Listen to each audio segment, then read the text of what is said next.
Continuemos donde nos quedamos, Génesis capítulo 9. El nombre del tema de hoy es embriaguez de Noé. Y precisamente esa es la parte que no tocamos cuando estudiamos el capítulo 9 el miércoles pasado. Y es la parte en la que nos vamos a enfocar. Vamos a Génesis 9:21. Donde dice esta parte de la embriaguez de Noé. Dice: un día bebió vino y se embriagó, quedándose desnudo dentro de su carpa. Así que tenemos a Noé, el único justo sobre la faz de la tierra, totalmente ebrio, al grado de quedar desnudo dentro de su carpa. Así que después de analizar el pacto con Noé, ¿verdad? Bajan del arca, Dios hace un pacto con ellos. Vimos cómo todo el mundo, representado en sus 3 hijos, sus nueras y su mujer, en general de ahí todos sus descendientes fueron beneficiados por la justicia que Dios le concedió a Noé. Y luego la Biblia registra el pecado de Noé, el primer pecado registrado de él, ¿verdad? Ya no nos dice más. Seguramente no fue el único, ¿verdad? Pero este es trascendente. Al ver esta parte en la Escritura, debemos notar y considerar que la Biblia es franca cuando habla de los elegidos de Dios. Es decir, cuando habla de los elegidos de Dios, nunca los trata de poner como hombres ilustres, sino como hombres pecadores. Tenemos el pecado de Moisés, ¿verdad? Moisés mató a un hombre defendiendo a uno de sus compatriotas. El pecado de David, la negación de Pedro, la persecución de la iglesia por parte de Saulo o Pablo. Así que cuando la Biblia habla de los hombres o mujeres que Dios eligió, en ningún momento los hace ver como hombres o mujeres especiales, sino como hombres y mujeres pecadores como todos los demás, de manera que la gloria es de Dios. El hecho de que Noé fuera contado como justo no era mérito de Noé, sino gracia de Dios. Entonces, después de bajar el arca y establecer un pacto con ellos, lo que nos dice la Escritura, vamos a Génesis 9, 18 al 20, nos dice: los hijos de Noé que salieron del arca fueron Sem, Cam, que fue el padre de Canaán, y Jafet. Estos fueron los 3 hijos de Noé que con su descendencia poblaron toda la tierra. Noé se dedicó a cultivar la tierra y plantó una viña. Entonces, toda la descendencia de la tierra ya no está, digamos, tan mezclada como estaba en el caso inicial, ¿verdad? Cuando Caín y Abel y los demás hermanos empiezan a engendrar hijos. Aquí ya lo tenemos mucho más claro, que de estos 3 individuos vienen todos. Luego nos dice que Noé se dedicó a cultivar la tierra y plantó una viña. El punto aquí importante es que notemos cómo en el versículo 18 nos dice que Cam fue el padre de Canaán. Y esto tiene que ver con lo que va a acontecer después. Nos da ese pequeño detalle. Cam es el padre de Canaán, ¿verdad? Cuando bajaron del arca, no hay registro de que ya tuvieran hijos. ¿Se acuerdan? Estuvieron, quizás, si alguna de sus nueras se embarazó justo al subir al arca, quizás pudieron haber bajado con hijos, pero no nos dice que tuvieran hijos. Entonces no hay registro de de nietos de Noé, y ahora tenemos que, de perdido, hay uno que es Canaán, que no había sido presentado en la Escritura en ningún momento antes. Entonces, ¿qué tanto tiempo pasó después de que bajaron del arca? No lo sabemos. Luego dice el versículo 21, un día bebió vino y se embriagó, quedándose desnudo dentro de su carpa. Entonces, si quisiéramos tratar de ubicar en tiempo cuándo pasó esto, no hay forma de hacerlo. Yo investigué un poquito cuánto se tardan las vides en dar fruto y encontré que de entre 3 y 5 años, desde el momento en que la plantas, al menos 3 años tienes que esperar para que empiece a dar sus primeros frutos. Y encontré que decían que esos primeros frutos no eran muy recomendables usarlos para vino. Tenía que esperar hasta 5 o 6 años para que los frutos fueran adecuados. Entonces, si Noé plantó un viñedo y luego lo tienes embriagándose de las uvas, al menos sabemos que tuvieron que haber pasado 3 años. Pero si ya se nos menciona a Canaán, y vamos a ver que Noé maldice a Canaán, es difícil pensar que Canaán fuese solamente un niño pequeño. Y ahorita les explico por qué. Pero Cuando dice se dedicó a cultivar la tierra y plantó una viña y un día bebió, ya no hay forma de poder estimar un tiempo, ¿verdad? Pudieron haber sido 20, 30 años, no lo sabemos. No hay forma de determinarlo. El punto es que llegó el momento en el que esa viña dio fruto, Noé hace vino y se embriaga. Ahora, no nos dice que él inventó el vino. Así que es probable que el vino es desde antes del diluvio. Entonces, ¿qué tan antiguo será? Si la humanidad ya pecaba y era en extremo pecadora antes del diluvio, y por lo que vemos aquí, no hay ningún indicio de que Noé acaba de inventar el vino, entonces seguramente la humanidad ya se embriagaba desde antes del diluvio. Es algo muy viejo. Ahora, el vino, la Biblia lo menciona positiva y negativamente. Es decir, el vino en sí mismo no es condenado por la Escritura. Veamos un ejemplo, número 5:5. Dice, a cada cordero que se le ofrezca al Señor como holocausto o sacrificio, se le añadirá como libación 1 litro de vino. Así que el vino también era usado para las ofrendas del Señor. El vino no puede ser considerado como algo pecaminoso en sí mismo, si no, no hubiese sido usado en las ofrendas para el Señor. Luego vamos a Proverbios 23:20, donde dice, no te juntes con los que beben mucho vino, ni con los que se hartan de carne, pues borrachos y glotones por su indolencia acaban harapientos y en la pobreza. Nos dice que los bebedores no son buena compañía, ¿verdad? No vas a sacar nada bueno siendo como ellos, estando con ellos. Entonces, la Biblia nos habla, incluso en Proverbios y algunos otros pasajes, que el vino alegra el corazón de los hombres. Incluso dice que si alguien está muy triste, denle vino, ¿verdad? Y al mismo tiempo condena a los que se embriagan, pero nunca condena por tomar vino. ¿Me explico? El pecado es embriagarse, no el hecho de tomar el vino. Pero en ninguna circunstancia podemos usar eso como libertinaje y decir, bueno, Hernán dijo que yo puedo tomar vino. Y un caso que sucedió hace años, nos llegó la queja, aunque nunca nos dijeron exactamente quiénes, pero cuando nos enteramos de la queja, lo vimos públicamente porque no había nombres en específico, pero nos dijeron que hace ya un buen de años, algunos de árbol plantado, de jóvenes, tenían este comportamiento que cuando iban a fiestas donde se servía vino y había más cristianos, los que venían a árbol plantado se jactaban de su libertad tomando vino, mientras los demás cristianos se ofendían por lo que hacían, y lo hacían descaradamente asegurando que no era pecado. Ahora, eso es absurdo, tratar de argumentar que yo puedo estar en la cara de otros cristianos que se ofenden que yo tome vino, decirles que yo tengo la libertad para tomarla, porque el propio apóstol Pablo nos enseña que nuestra libertad no debe ser tropezadero para nadie. Y Pablo decía que prefería abstenerse de la carne sacrificada a los ídolos con tal de no hacer tropezar a nadie. Así que esos individuos, como no teníamos el nombre, no podíamos proceder formalmente con ellos, pero la exhortación se hizo para con toda la iglesia. Es un hipócrita el que así se comporta, tratando de justificar su mal comportamiento supuestamente respaldado por la Escritura. Así que es verdad que el vino en sí mismo no es pecado, sino lo que haces con el vino. Y la Biblia recomienda que los reyes o los dirigentes no se embriaguen. También tenías a estos nazareos, personas que se consagraban para no tomar vino. Y también el vino estaba prohibido para los sacerdotes que estaban en función. Los que estaban oficiando no debían probar vino, precisamente por el peligro de embriagarse. Entonces, el hecho de que Noé haya bebido vino no es pecado, sino que se haya embriagado. ¿Ok? Estando ebrio, pierde el juicio y sabrá Dios por qué razón está en su tienda desnudo.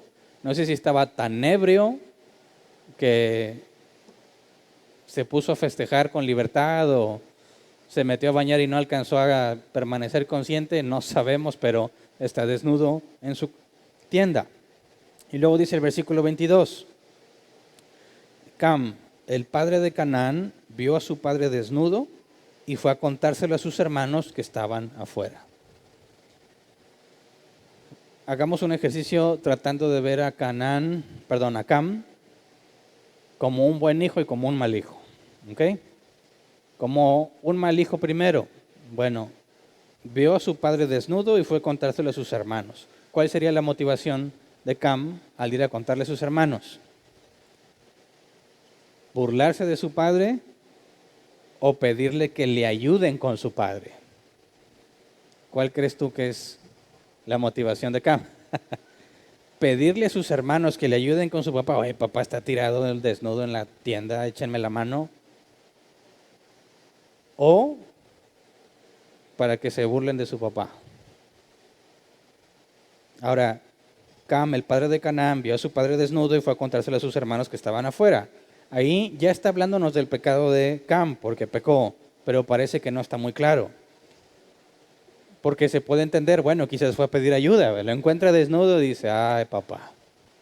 No sé si es algo que hacía normalmente o no sé, ¿verdad? Pero otra vez quedó borracho. Y va y le habla a sus hermanos para que le ayuden. Bueno, el versículo 23 nos debe dar la indicación de qué está pasando. Dice, entonces Sem y Jafet tomaron un manto, se lo echaron sobre los hombros y caminando hacia atrás, cubrieron la desnudez de su padre. Como miraban en dirección opuesta, no lo vieron desnudo. Así que, ¿qué crees tú? ¿Que Cam fue a pedir ayuda? ¿O fue a decirles para que se burlaran también? Fíjate bien, Sem y Jafet, de espaldas, sin ver a su padre, cubren su desnudez. ¿Qué es lo que estaban evitando Sem y Jafet? Verlo. ¿Y Cam qué fue lo primero que hizo? Verlo. Dice, pero pues quizás entró a la tienda y pues ahí estaba. ¿Cómo evitarlo? No, porque quienes lo cubrieron fueron Sem y Jafet. Cam no ayudó para nada. Fíjate bien, el enfoque de Sem y Jafet es no ver a su padre, mientras que lo primero que hace Cam es verlo y contarle a sus hermanos. Si la intención de Cam fuera buena y supongamos que lo vio accidentalmente, hubiera hecho algo por cubrirlo antes que ir a buscar a sus hermanos, porque no necesitaba cargarlo, lo único que necesitaba era echarle algo arriba, que fue lo que Sem y Jafet hicieron. No lo cambiaron de lugar, no lo pusieron en otra parte, simplemente lo cubrieron. Ahora, ¿cuál es el problema de verlo desnudo? Yo he conocido hoy en día familias que le llaman a eso, ya se me olvidó el nombre, voy a apuntar esas cosas porque luego se me olvida, que dicen ellos es un método de educar a sus hijos, acostumbrarlos a que vean su desnudez para que entiendan que el cuerpo humano es natural. Y se desnudan padre y madre cuando están con sus hijos y conviven con ellos y hacen la comida y juegan totalmente desnudos, supuestamente tratando de enseñarles que la desnudez es parte natural de la vida. Bueno, en este caso, si alguno de ellos leyera ese pasaje, diría, pues ¿qué? ¿Cuál es el problema de Cam? Si eso es lo que hizo mi papá conmigo, o yo así crecí, o así educo yo a mis hijos. ¿Cuál es el problema? ¿Por qué razón Sem y Jafet no quieren ver a su padre desnudo? Bueno, vamos a Génesis 3, 9 al 10, para recordar algo que leímos con respecto a Adán y Eva. Génesis 3, 9 al 10 dice, pero Dios el Señor llamó al hombre y le dijo, ¿dónde estás? El hombre contestó, escuché que andabas por el jardín y tuve miedo porque estoy desnudo, por eso me escondí. Antes de esto, hombre y mujer estaban desnudos y no se avergonzaban. Después del pecado, ahora tienen miedo y buscan cubrir su desnudez. De hecho, en toda la creación, los seres vivos, los únicos que usan ropa, ¿quiénes son? Los seres humanos, ¿verdad? ¿Por qué? Bueno, si tú quieres apelar a solamente teorías materialistas donde no hay un Dios y todo es algo del proceso natural, dicen, bueno, pues porque nos da una ventaja, podemos soportar el frío y el calor. Sí, pero la verdad es que el hecho de que el hombre se vista es mucho más complejo que simplemente evitar el frío. Porque hace mucho calor y como que traes ropa, ¿verdad? Lo más natural es que si hace mucho calor es que te la quites. Sin embargo, no haces eso. De hecho, en lo general, casi todo ser humano manifiesta vergüenza cuando su desnudez es vista. Ahora, no hay una explicación biológica para eso, ya que no deberías necesitar ropa, sobre todo en nuestro contexto, ¿verdad? Con los calorones que hay acá. Podrías tener una explicación cuando hace mucho frío, pero en ambientes cálidos o semitemplados no hay mucho sentido el hecho de vestirse. Pero vemos entonces que a partir de la caída, el ver la desnudez de alguien es algo vergonzoso para el que está desnudo. Así que cuando Noé está desnudo en su tienda y Cam lo ve, está haciendo algo indebido porque su padre se va a sentir avergonzado por lo que está pasando. Dice, bueno, pero ¿quién le manda a emborracharse, no? ¿A eso se expone o no? Pero vamos a Éxodo 20, capítulo 12. Éxodo 20, capítulo 12 dice, honra a tu padre y a tu madre para que disfrutes de una larga vida en la tierra que te da el Señor, tu Dios. Aquí la palabra honra es el hebreo kaved, que se traduce como pesado u honroso. Es decir, algo es pesado en el contexto de aquel tiempo cuando el peso representaba valor en oro, en plata, en lo que sea, mientras más pesado más vale, se traduce como honrar a alguien, en darle valor a una persona en particular. Ahora, nos dice que honres a tu padre y a tu madre para que disfrutes de una larga vida en la tierra que te da el Señor tu Dios.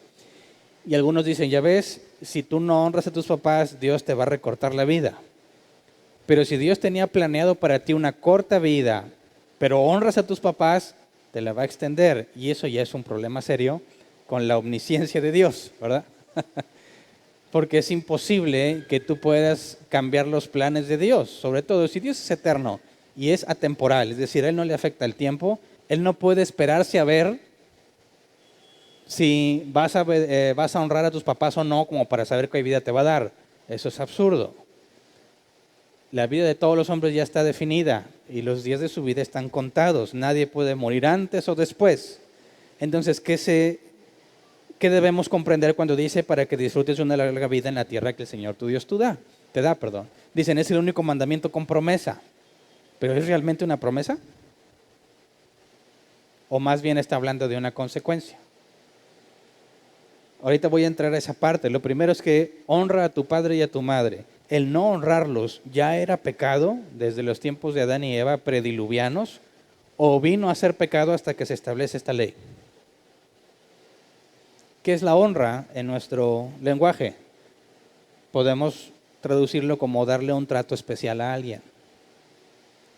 Ojo, no se te manda, fíjate bien, la Biblia ordena amar a tus enemigos, pero en ningún momento ordena amar a los padres. ¿Te has preguntado por qué?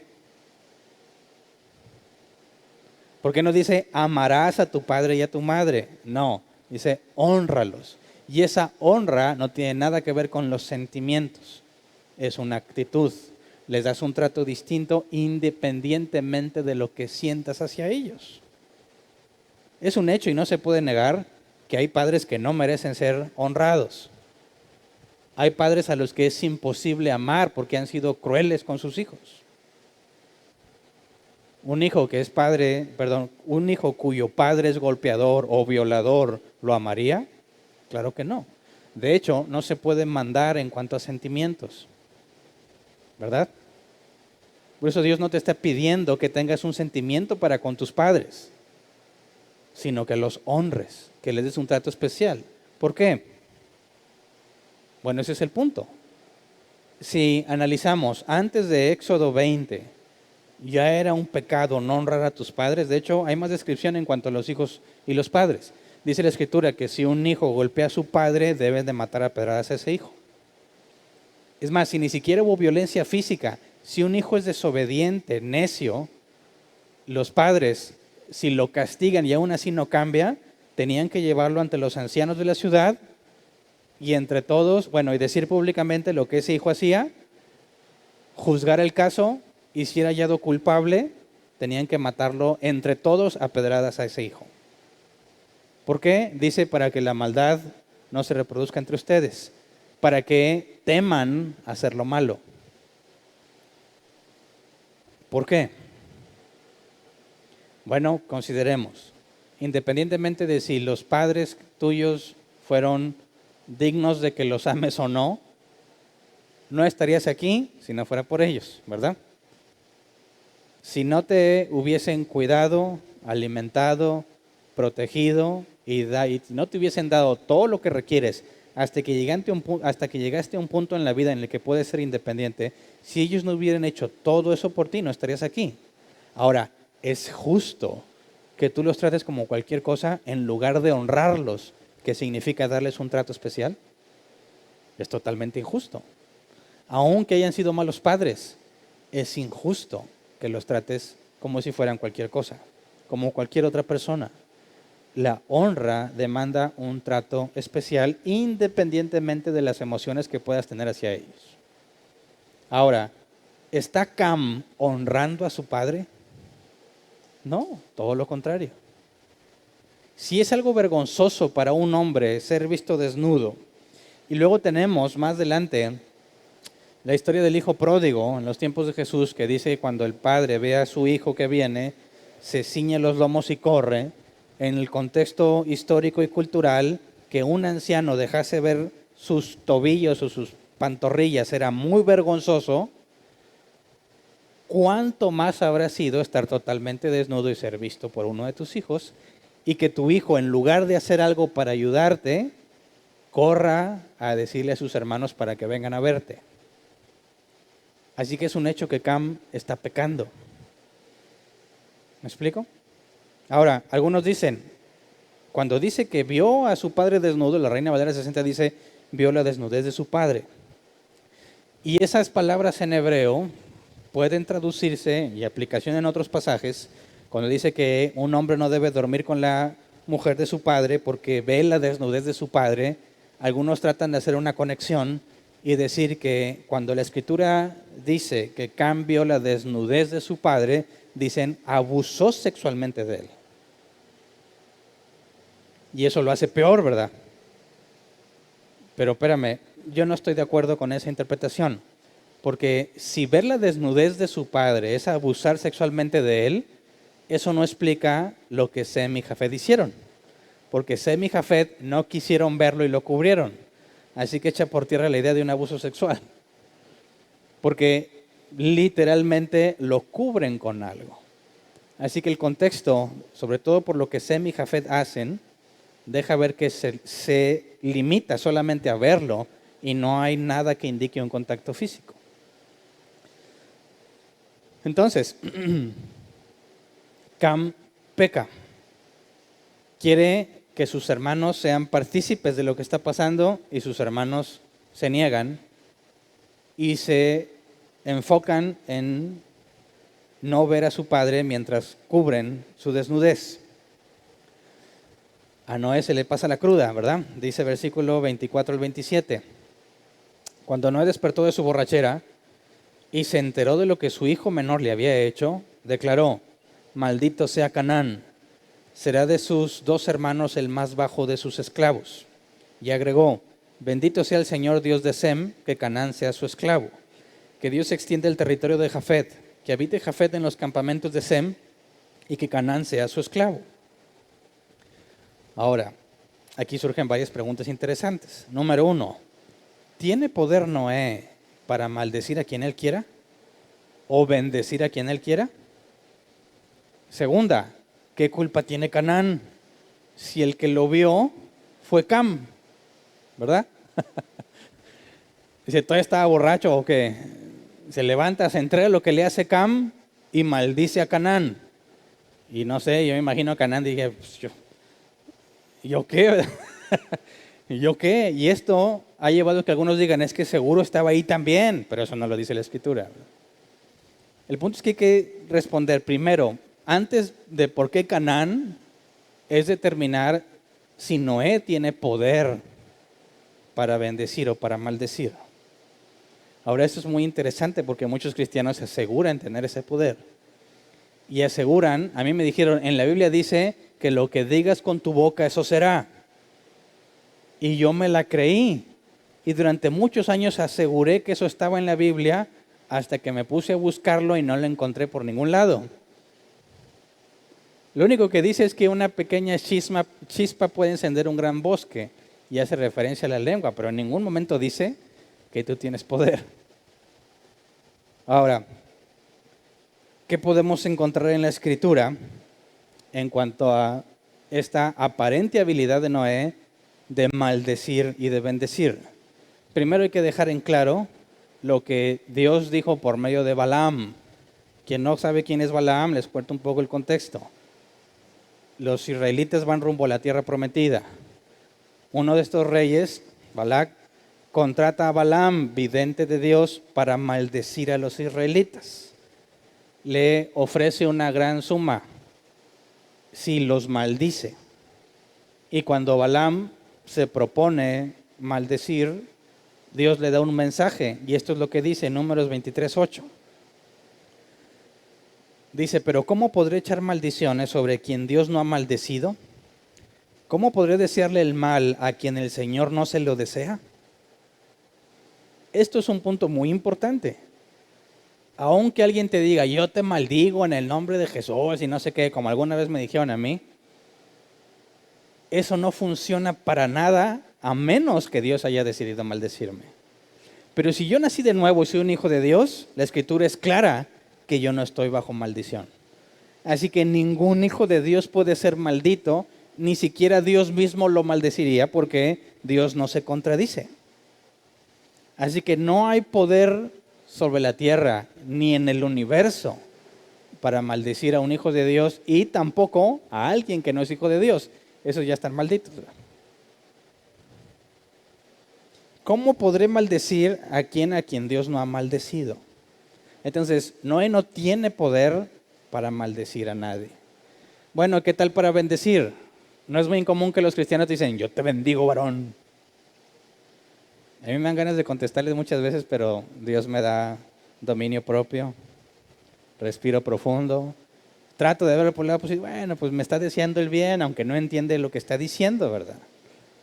Pero lo que hay que responderles es que, mira, tu bendición no significa absolutamente nada, ¿verdad? No tiene nada que ver con la vida real, ¿verdad? Mejor dime algo que salga de tu corazón y tu buena motivación. Luego, yo te bendigo, pero es por favor, lee tu Biblia. No hay ningún poder en ti para eso.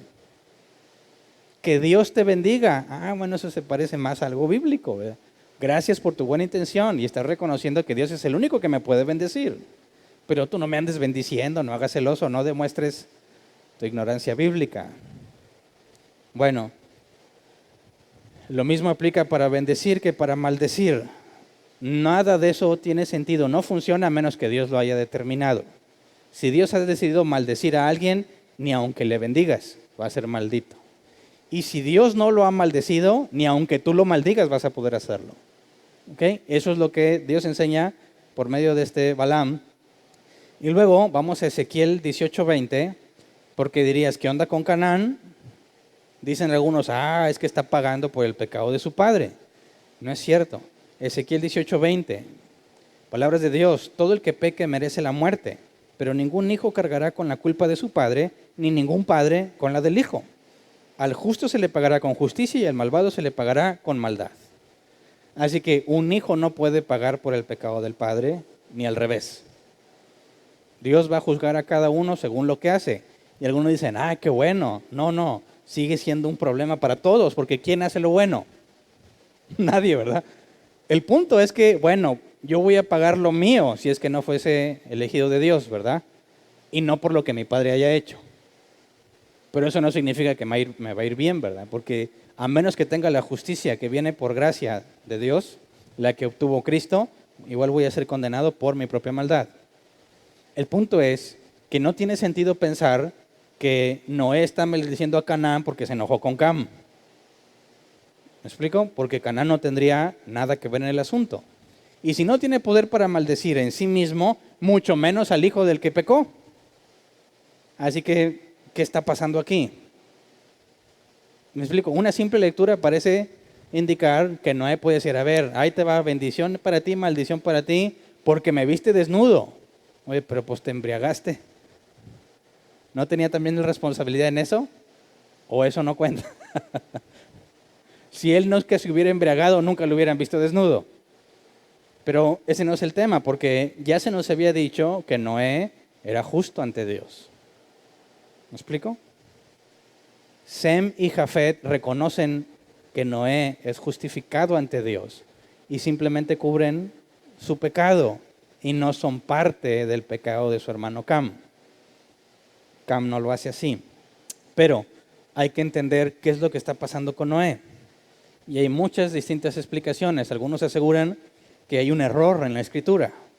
Dicen, no, es que se equivocó, no es Noé el que estaba desnudo, sino Cam. Y Cam maldice a su hijo Canaán, pero eso ya no tiene ningún sentido porque la Biblia claramente registra más de una vez que Sem, Cam y Jafet son los hijos de Noé y Canaán nunca es reconocido como un hijo de Noé. Y cuando nos dice que Noé se embriagó, no hay forma de intercambiarlo por Cam, ¿verdad? Para que la historia medio cuadre. Estas maldiciones generacionales y eso, pues ya vimos que tampoco tiene sentido. Hay más, pero a mí me parece que hay dos, y esta ya es mi opinión particular, dos que podrían tener sentido bíblico.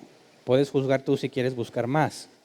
Pero estas dos que yo te quiero platicar me parece que hacen sentido en la Escritura, sobre todo en nuestros tiempos, o ya teniendo el canon definido, ¿verdad? En aquel tiempo me imagino que no era fácil, porque también hay que ver este contexto. Moisés está escribiendo esto, ¿verdad? Van a la tierra de los cananitas para echarlos fuera.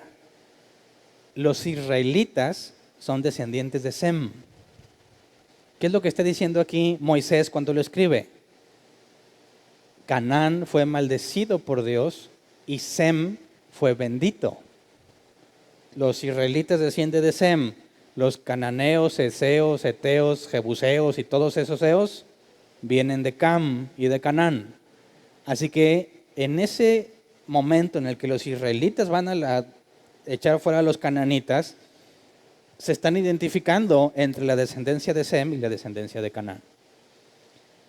Pero una de las dos alternativas que a mí me parecen las más bíblicas o con una explicación más bíblica, la primera de ellas es que Noé profetizó, es decir, dado que la maldición no está en el poder de Noé y dado que en la historia vemos que los cananitas fueron una nación totalmente perdida, todo parece indicar que cuando los israelitas subyugaron a los cananitas se estaba cumpliendo, ¿verdad?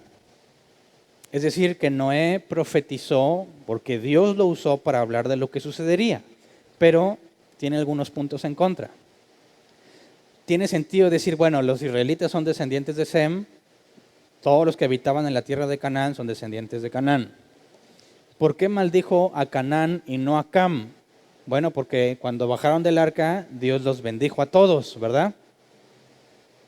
Así que si Dios ya había bendecido a Cam, Noé no puede deshacer eso y ahora maldecirlo. Así que dice, bueno, pues maldijo a Canaán. Pero el punto es que él no lo puede maldecir. Así que Dios está profetizando lo que sucedería.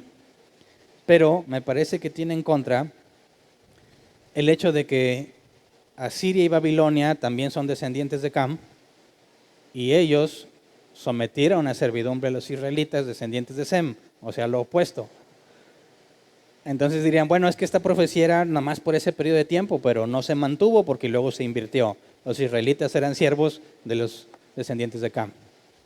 Y no lo puedo explicar y tampoco puedo explicar la parte donde dice, porque Dios bendice, bendito sea el Dios de Sem, y luego dice, y que Jafet habite en las tiendas de Sem. Y eso está extraño, dices, ¿por qué está diciendo que va a habitar en las tierras de Sem o entre su campamento? No hay forma de explicarlo, pero resuelve el asunto del por qué históricamente tenemos que en algún momento del tiempo se cumplió eso que no está diciendo. Pero bueno, tiene, a mi parecer, alguna base, pero hay otros que extienden la profecía no en esos tiempos del Antiguo Testamento, sino en el futuro más lejano que todavía no alcanzamos. Porque dicen que esta profecía no está hablando del momento en que los israelitas vencieron a los cananitas, sino que está sucediendo lo mismo que sucedió con Caín y Set. ¿Se acuerdan? Fíjate el paralelismo. Dios bendice a Adán y Eva y luego Adán peca, ¿verdad? Dios bendice a Noé y a su familia y luego Noé peca. Los principales pecan Y luego en su descendencia se establecen dos líneas, los hijos de Dios y los hijos de los hombres. Aquí, ¿qué está pasando? Exactamente lo mismo. La descendencia de Cam y la descendencia de Sem y Jafet. ¿Me explico? La línea de Dios, la línea del diablo. En Caín, la línea del diablo, y en Set, la línea de Dios. Cuando nos dice aquí que los descendientes, o Sem es bendito, ¿verdad? Bendito sea el Dios de Sem. Vamos a leerlo otra vez para decirlo como es literalmente. Bendito, versículo 26, bendito sea el Señor Dios de Sem, que Canaán sea su esclavo, que Dios extienda el territorio de Jafet, que habite Jafet en los campamentos de Sem y que Canaán sea su esclavo. La bendición que está sobre Sem no queda muy explícita, ¿verdad? Pero está diciendo que Sem es de Dios y está diciendo que Jafet va a habitar en los campamentos de Set. De manera que se trazan estas dos linajes, Sem y Jafet y Canaán. Ahora, los descendientes de Sem son los israelitas. Los descendientes de Canaán son todas estas naciones que aún siguen vigentes en aquel continente. Pero los descendientes de Jafet, ¿quiénes son? Todos los demás, todos los gentiles, es decir, incluidos todos los de este continente. Claro que ha habido mezclas y todo entre la gente de allá y la gente de acá y todo eso, pero si tú trazas más o menos los pueblos, los griegos, los romanos no tenían nada que ver con la descendencia de Cam. Entonces algunos ven aquí en Sem a los israelitas, en Jafet a los gentiles y en Cam a todos los hijos del diablo. De manera que bendito sea el Dios de Sem. Por medio de los israelitas nos llegó la palabra de Dios, la revelación especial. Que Jafet habite en los territorios de Sem. Algunos ven ahí lo que Pablo enseñaba de los gentiles injertados, que también son parte de la promesa. Y la maldición para Canaán en todos los hijos del diablo, ¿verdad? Pero bueno, si te fijas bien, ahí ya tenemos que ponerle muchas conclusiones arriba, ¿verdad? No lo puedes deducir directamente del texto. Tienes que empezar a ponerle muchos otros pasajes y tratar de encontrar algún sentido. Por eso, la siguiente explicación me parece que no requiere de nada, no requiere de tantas maromas para darle una interpretación. Y la siguiente es que no es una profecía, sino que Noé está describiendo lo que él humanamente está percibiendo. ¿A qué se refiere? Bueno, cuando dice, perdón,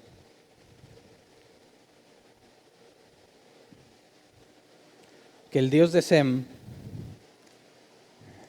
bueno, bendito sea el Dios de Sem, hace referencia a que Sem es de Dios, ¿verdad? Y que Jafet habita en los territorios de Sem, obviamente hace referencia a que también Dios está con Jafet.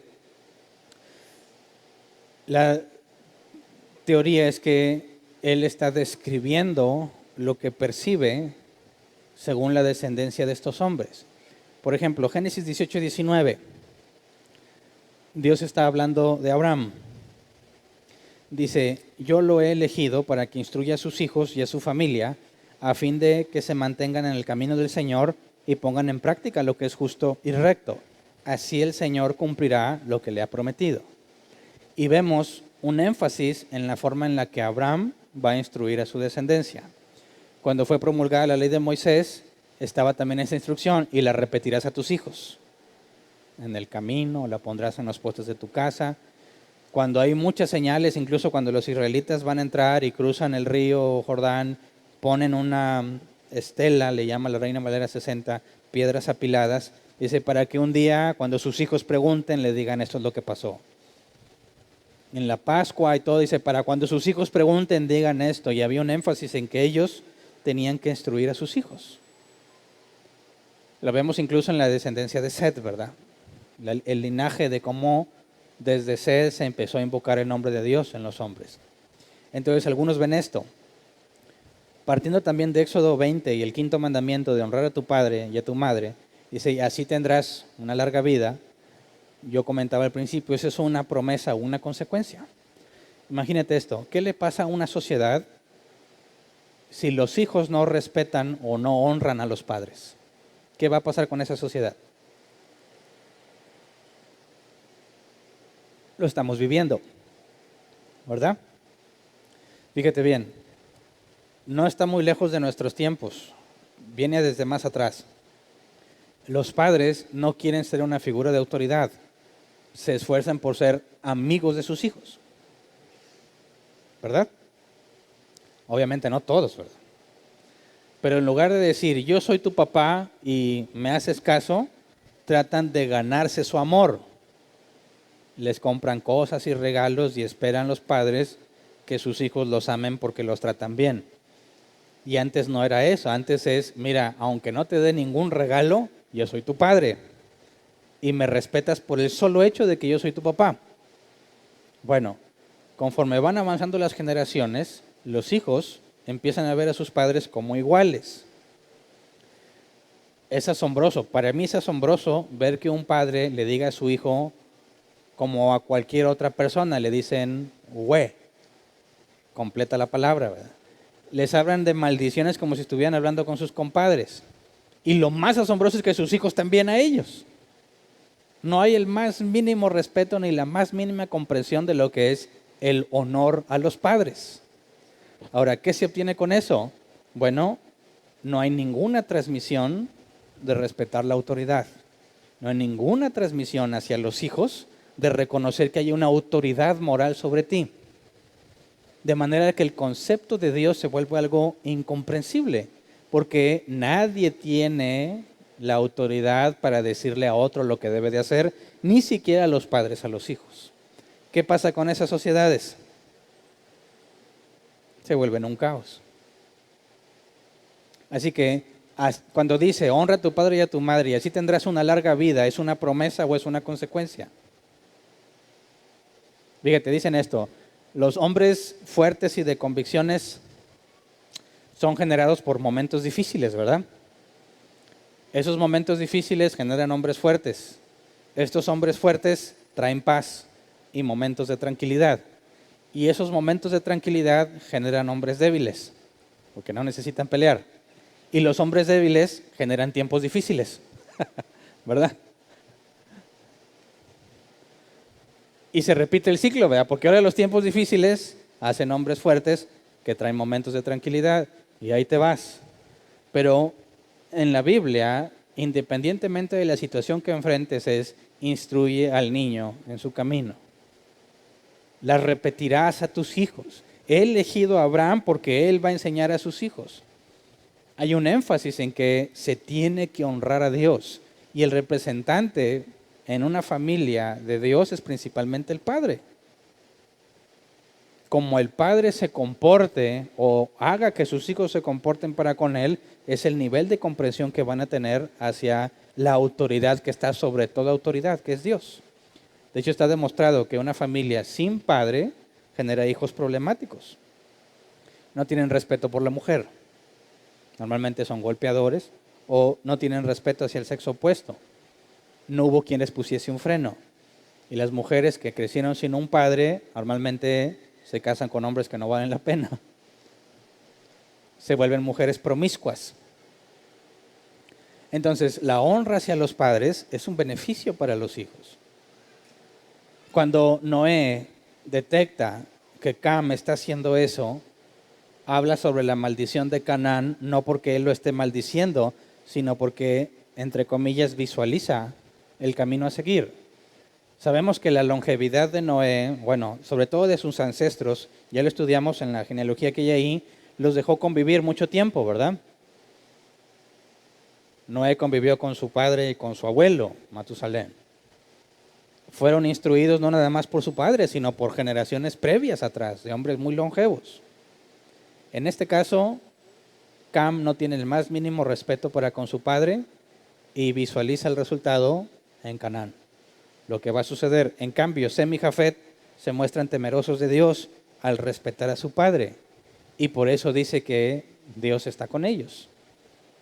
Algunos, me parece, en esta postura no lo vemos como una profecía divina, sino como la manera en que Noé está percibiendo lo que ya se había manifestado en la descendencia de Caín y Abel. Así que históricamente no tendríamos que esperar un momento en el tiempo en que se cumpla, sino que es la misma trayectoria que ya estaba explicada en Caín y Abel. Entonces, bajo esta postura no tenemos que hacer tantas maromas, simplemente es la percepción de lo que ve, y por eso no es problema que tengas a los israelitas subyugando a las cananitas y luego al revés. Pero sigue siendo mera especulación, ¿verdad? Apenas preguntarle a Noé un día que estemos allá, decirle, a ver, Noé, ¿cómo estuvo ese asunto? ¿Dios te dijo o tú viste o cualquier otra cosa que haya pasado, verdad? Pero, pues en esa parte nadie puede asegurar que tiene la versión única, verdadera, porque el texto no lo dice claramente. Entonces, podemos ver el paralelismo o la misma situación entre Adán y su descendencia y Noé y su descendencia. Hay una ruptura en la descendencia. Fíjate bien, Cam, a pesar de todo lo que vio, decide hacer la maldad. Sem y Jafet tendrían la misma tendencia, pero sabemos que el hombre no hace lo bueno por sí mismo. Así que Sem y Jafet fueron protegidos por Dios en esta situación. De aquí lo que podíamos ver es que se descarta a Cam como la descendencia del Mesías, ¿verdad? Y queda la esperanza en Sem o en Jafet. Y algunos dicen que ni siquiera Jafet, porque a Jafet se le invita a vivir en el territorio de Sem. De manera que parece indicar que el que tiene mayor bendición es Sem. Entonces por ahí viene la descendencia. Ya sabemos nosotros, ¿verdad? Pero en aquel entonces la esperanza está puesta en estos dos individuos. ¿Ya tenían más hijos? Pues bueno, vamos a leer en el próximo tema el capítulo 10 donde se nos empieza a narrar la descendencia de ellos. Y esos los problemas que van a empezar a enfrentar y lo que va a pasar más adelante en la Torre de Babel y etcétera. El punto es que a pesar de todo lo que vieron en el diluvio, a pesar de que son generaciones recientes después del diluvio, la humanidad sigue prefiriendo las tinieblas a la luz. Y eso no es por ignorancia. Eso es una decisión libre y voluntaria. Y eso es lo que Jesús dijo, ¿verdad? Esta es la condenación, que la luz vino a los hombres, pero los hombres amaron más las tinieblas porque sus obras son malas. Entonces, no es evidencia de Dios lo que necesitas para hacer lo bueno. Nacer de nuevo es lo que se requiere para andar en los caminos de Dios. Porque aunque tengas la evidencia, con la misma naturaleza humana que tienes, vas a seguir eligiendo pecar. Aunque escribiera Dios en el cielo con las nubes, yo soy Dios y aquí estoy, aún así ningún hombre dejaría sus caminos perversos. Porque no es evidencia lo que hace falta, sino la regeneración, ¿verdad? Así que vamos a ponernos de pie y vamos a orar.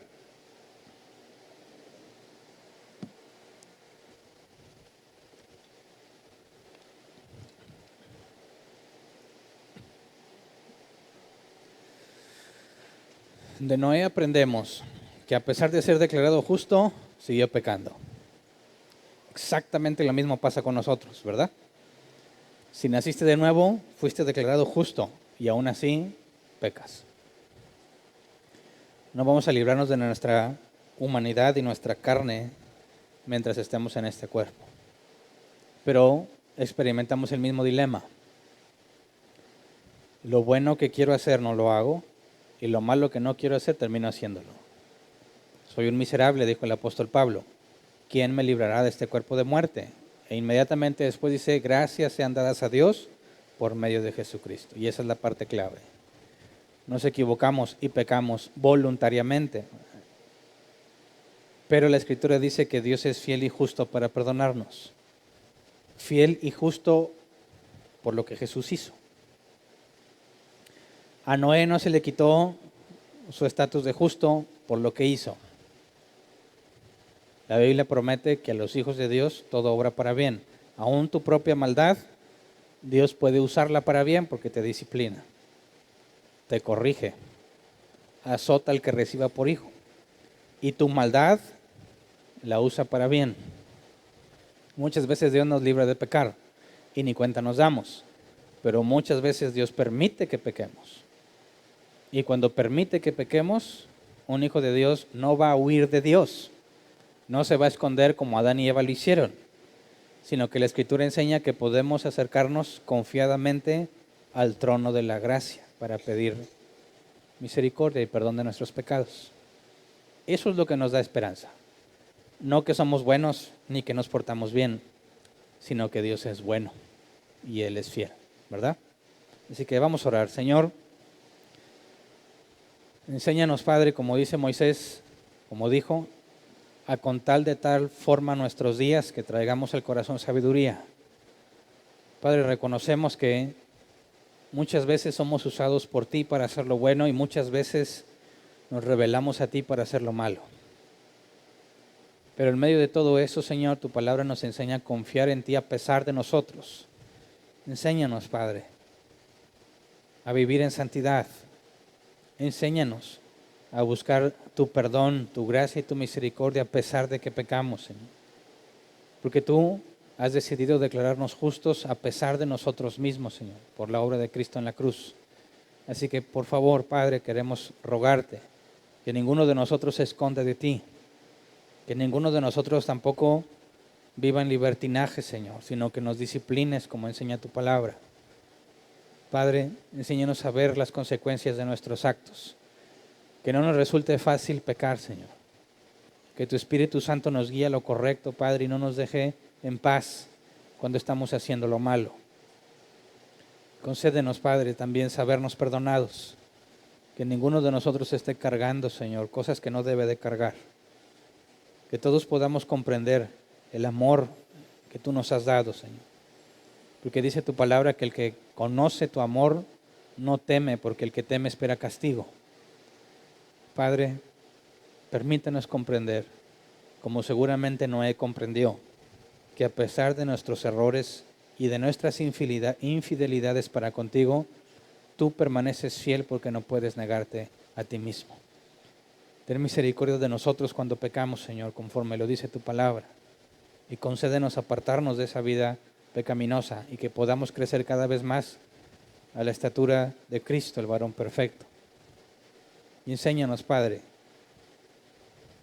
a transmitir a nuestros hijos, aquellos que los tenemos, los valores que tú nos has dado, Señor, lo que tú nos has enseñado, que lo podamos transmitir eficientemente, que podamos inculcar a nuestros hijos, Señor, indistintamente de los tiempos que estamos viviendo, sean buenos tiempos o sean malos tiempos, que ellos aprendan de nosotros a servirte, Señor,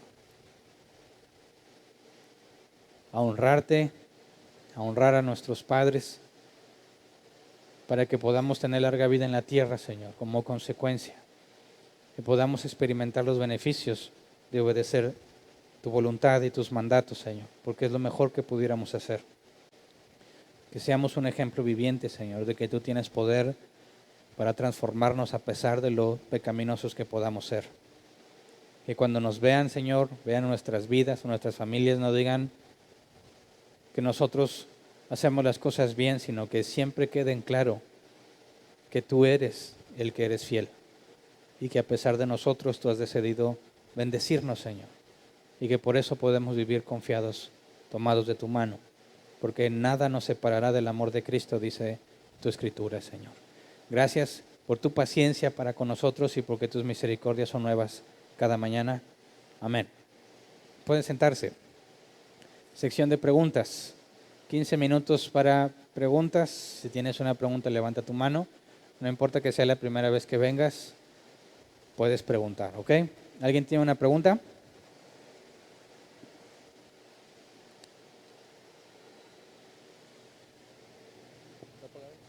No, bueno, Dios no quiere que... sí quiere. Bueno, rayos. Bueno, más que todo va por la parte acerca de las bendiciones, acerca de lo que hizo Noé, ¿verdad? Desde que empezabas a leer la escritura o algo así, ¿verdad? Y en la iglesia tradicional pues se te enseñaba acerca de que en algún momento en tu vida, ¿verdad?, el primogénito tenía la esperanza de que tu papá te bendijera en cierta forma, ¿verdad? Podemos verlo en la escritura. Lo vemos más con Isaac, Jacob y Esaú, ¿verdad? Jacob, al robarle la primogenitura a Esaú, ¿verdad?, va y y Isaac lo bendice a él, ¿verdad? Después va Esaú y le dice, oye, espérate, ¿verdad? No tienes algo más para mí, ¿verdad? Ya me quitó la bendición. Y se ve como algo importante, ¿verdad? Algo así como de que, oye, si me hubiera bendecido a mí, pues me hubiera ido un poco mejor, ¿no? Ujú. Entonces, esa parte, ¿cómo la podemos ver? Obvio, sí entiendo la parte acerca de que pues uno no puede bendecir ni maldecir, ¿verdad? Es como la parte de decretar, ¿verdad? Oye, tú no puedes declarar que algo sea. Dios es soberano y Dios hace su voluntad. Ujú. Entonces, esa parte, desde niños, a lo mejor yo también en mi infancia, ¿verdad? Llegué a esperar a ver qué me diría mi papá, ¿no? O algo así. ¿Tú Pero eres eso el lo mayor? podemos ver, ¿eh? ¿Tú eres el No, mayor? no, Ah, no, no, no me qué tocó. esperanza. No, O querías robártela también. también. No, o sea, yo lo miraba más que nada por la parte de, o sea, sería más que todo nomás los buenos deseos que te puede desear a ti, ¿verdad? O cómo se miraría eso en ese tiempo. Ok, acuérdate que para interpretar la escritura no puedes dejar a un lado los atributos de Dios. Si Jacob realmente se robó la bendición, ¿dónde quedó la omnisciencia y la soberanía de Dios? Es imposible, ¿verdad? Es imposible que Jacob se haya robado algo que le pertenecía a Saúl. Nadie puede robarle a Dios. El punto es que ellos piensan, ellos interpretan que en su padre está la capacidad, pero como ya vimos estos pasajes, ningún padre tiene capacidad para cambiar los planes de Dios. Entonces, lo que sabemos es que podíamos ver en la escritura que normalmente antes de morir, Dios hablaba a través de ellos. Así que no es algo que el padre tuviera que hacer, y el propio Isaac confirma esto, porque no importa qué tanto le ruega Esaú, no le puede cambiar lo que ya dijo. Porque si realmente dependiera de él, dirá, no, pues, ¿sabes qué? Me desdigo y lo que dije no cuenta y ahora la pongo aquí la bendición. Precisamente ese comportamiento de Isaac, al no poder cambiar lo que ya se había dicho, demuestra que no está en él la capacidad. ¿Me explico?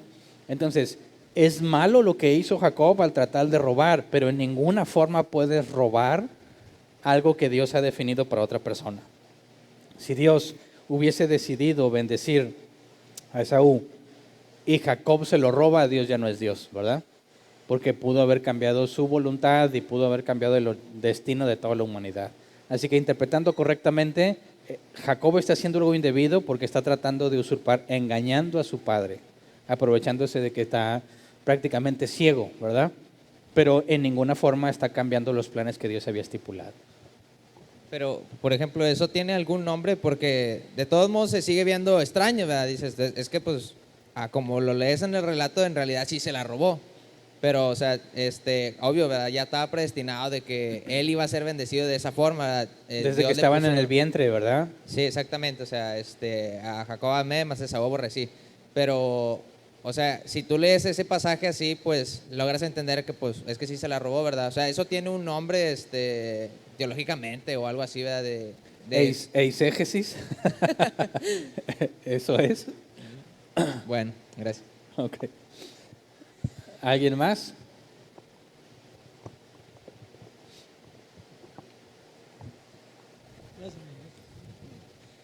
Buenas noches, hermano.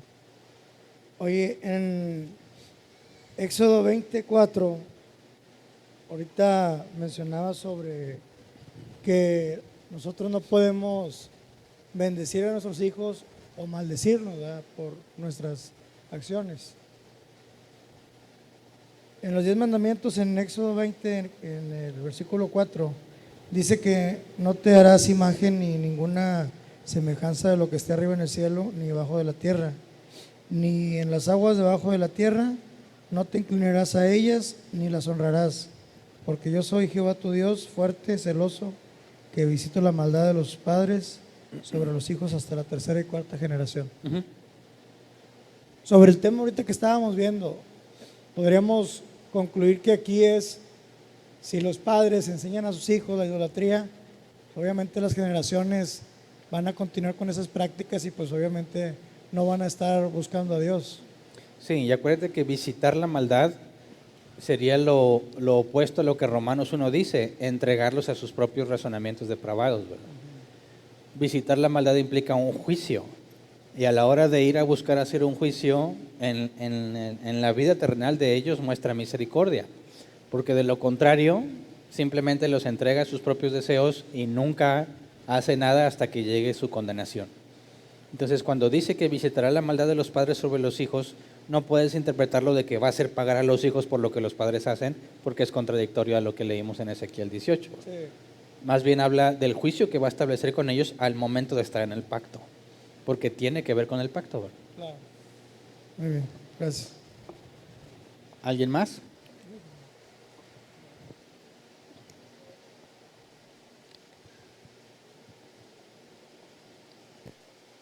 Sí, buenas noches. Pastor, a ver si me quedó claro. Entonces, en la narración vemos a Noé maldiciendo y bendiciendo y hasta donde alcancé a entender quién somos nosotros para poderlo hacer, ¿verdad? Pero también parece que entendí que estaba él, al hacer esto, maldecir y bendecir, está haciendo, por así decirlo, una función, una obra de, está hablando de parte de Dios, o sea, era porque Dios lo estaba haciendo a través de él. No sé si entendí bien esa parte. Es una de las posibilidades. Y luego cuando menciona la palabra Canaán, pastor, que era el hijo o la descendencia de Cam, si mal no te entendí, la posibilidad que mencionas es de que Moisés lo que está narrando son los hechos que en su tiempo real él está alcanzando a ver, ¿verdad? Que están a punto de conquistar la tierra. Entonces, si lo entendemos de esa manera, pastor, ¿por qué en la narrativa menciona en el versículo, en el 24, dice que después de que se despertó Noé y supo lo que le habían hecho su hijo, ¿por qué si pensamos en que sea simplemente lo que está aconteciendo en el tiempo de Moisés? ¿Por qué la narración parece atribuírselo a que fueron palabras expresadas o bendiciones o maldiciones dichas por Noé? ¿Cómo conciliar esos dos puntos, pastor? Es que a lo que me refería es que esa profecía estaba teniendo cumplimiento cuando Moisés lo escribe, porque estaban marchando hacia expulsar de la tierra a los cananitas. Entonces, al momento en que Noé la está registrando, que es en esa estancia en el desierto, sabían que, o se podía entender que esa maldición hacia Canaán tenía cumplimiento en ese momento particular del tiempo. Eso quiere decir, pastor, que Noé sí, por así decirlo, pronunció o mencionó, de cuando él lo profetizó, el nombre de Canaán, porque estaba hablando de parte de Dios. O sea, cumple o coincilia las dos posturas. Noé lo tal como Noé lo había profetizado, Noé lo vivió en carne. Moisés Lo vivió en tiempo real, así es. Ajá. Pastor, y aunque estos pasajes dan a entender lo que contradice a Ezequiel 18:20, porque parece ser que Canaán fue maldito por culpa de su padre, de Cam, no es así nada más porque no es así, o sea. Pero es que no, lo que pasa es que por eso decía que tenía un problema esa interpretación, ¿verdad? Y algunos lo extendían todavía hacia más el futuro, no en los tiempos de cuando expulsaron a los cananitas, sino hablar de la descendencia. Así como en Caín se demostró que su descendencia nadie buscó a Dios, así estaría viendo que la descendencia de Cam está en el mismo camino que la descendencia de Caín. Y estaría hablando en un sentido más general de los hijos de Dios, israelitas más gentiles, y los hijos del diablo. Sí. O sea, es el que todo lo sabe, lo omnisciente, que conoce el futuro, lo estaba viendo. No de que estuviera maldiciendo al hijo de Cam por lo que había hecho Cam. No, está hablando de la descendencia en general. Gracias. ¿Alguien más? Nadie más. Muy bien.